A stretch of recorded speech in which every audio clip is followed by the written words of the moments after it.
Let us read Proverbs 31, verses 10 to 31. An excellent wife who can find? She is far more precious than jewels. The heart of her husband trusts in her, and he will have no lack of gain. She does him good and not harm all the days of her life. She seeks wool and flax and works with willing hands. She is like the ships of the merchant. She brings her food from afar.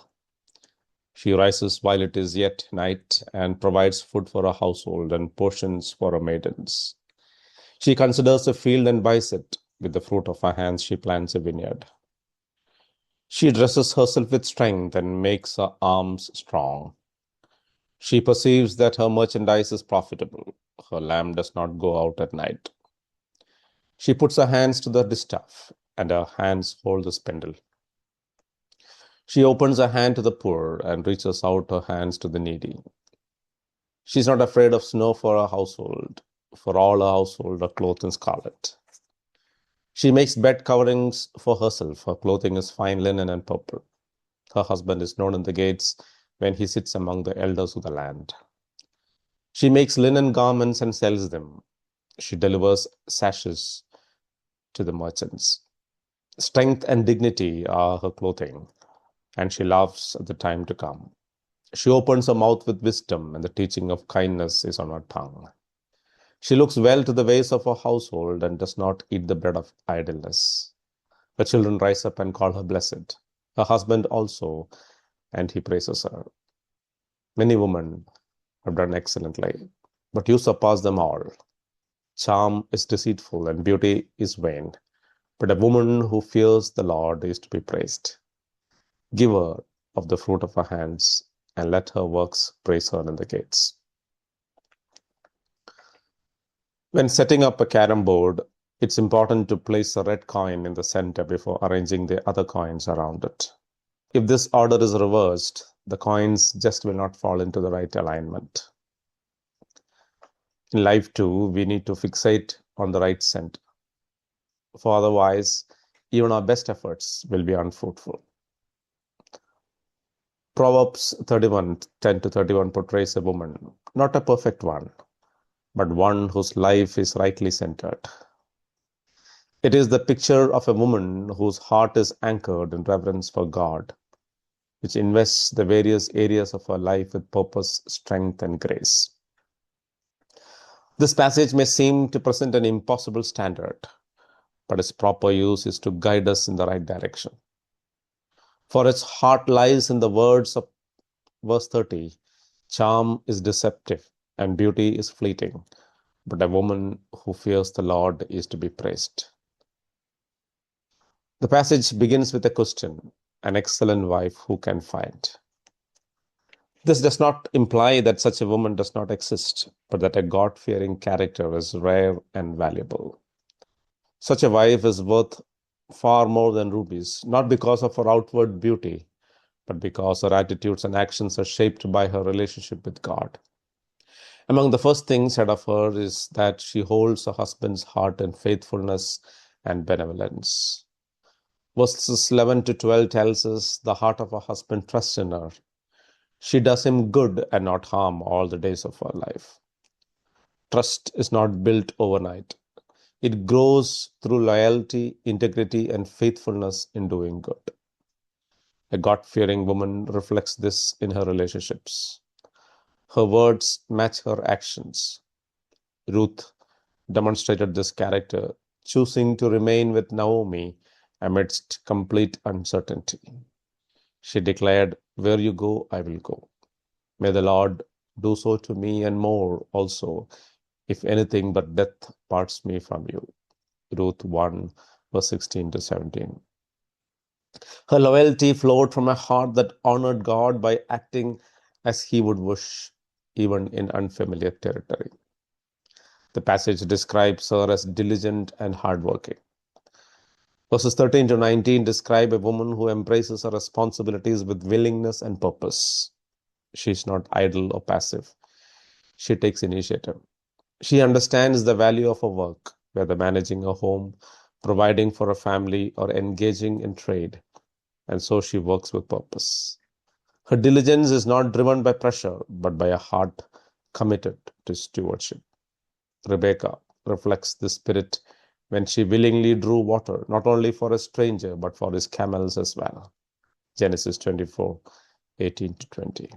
Her readiness to serve revealed a deeper character of generosity and industry.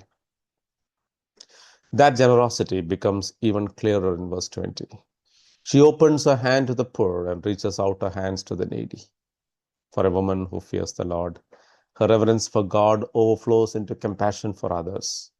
She sees beyond her own needs, not just material, but ready to show kindness, mercy, and attentiveness. It reflects the heart of God Himself, who is gracious and compassionate. She is prepared and wise, looking ahead without fear. Verses 21 to 22 and 25 describe this.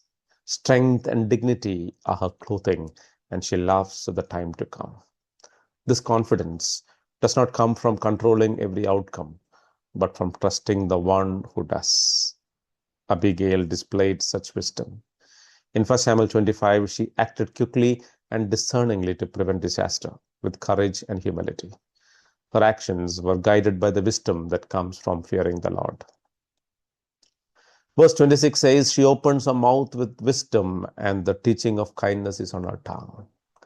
Words have power to build up or tear down, bring healing or cause harm.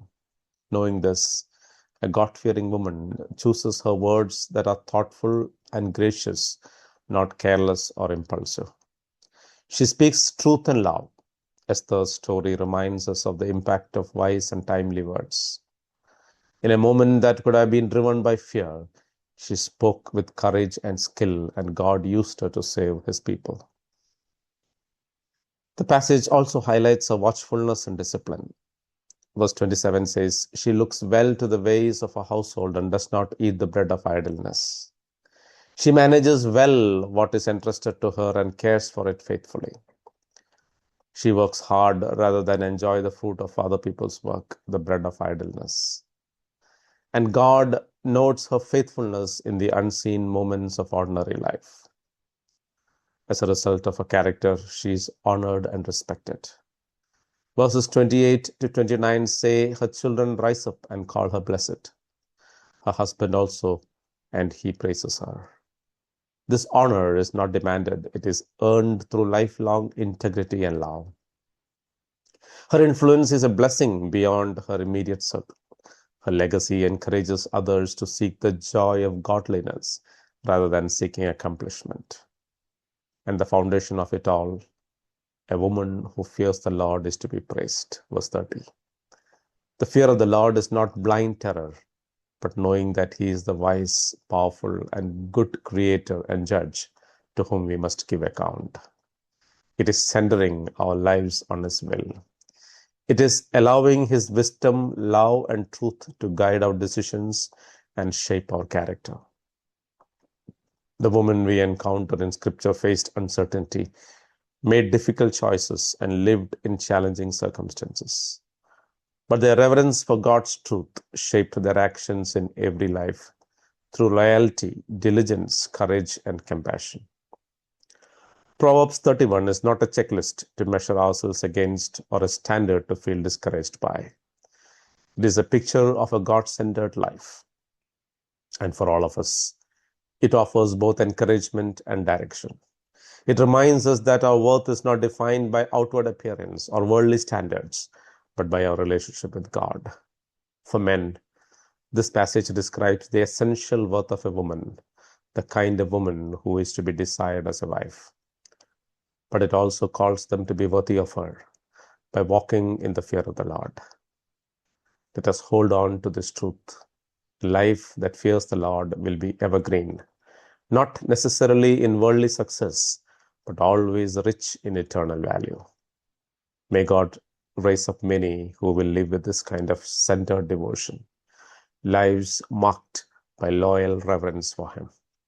God bless.